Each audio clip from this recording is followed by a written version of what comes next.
So for the decision-making activity, I found it difficult just to figure out who I would want to eliminate. There's a lot of factors, especially the family situation, the age, as well as the tenure, how long they've been there, because all three of those, actually all five of the categories really play a part into why people are working as long as they do, or why someone should stay rather than somebody else. But since I had to make the decision, the first person that I would probably eliminate would be Amy.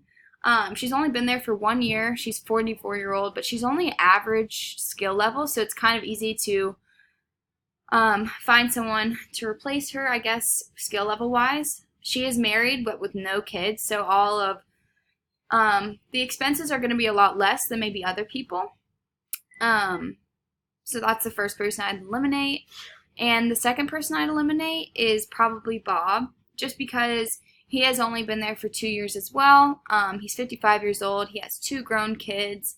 So therefore, he's not really paying like a lot of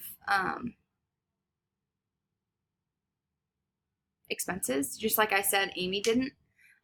So he's not really paying like soccer practice, camps, all this stuff. So I feel like that's somebody that can be eliminated just because although he's a good worker, good workers can be replaced as well.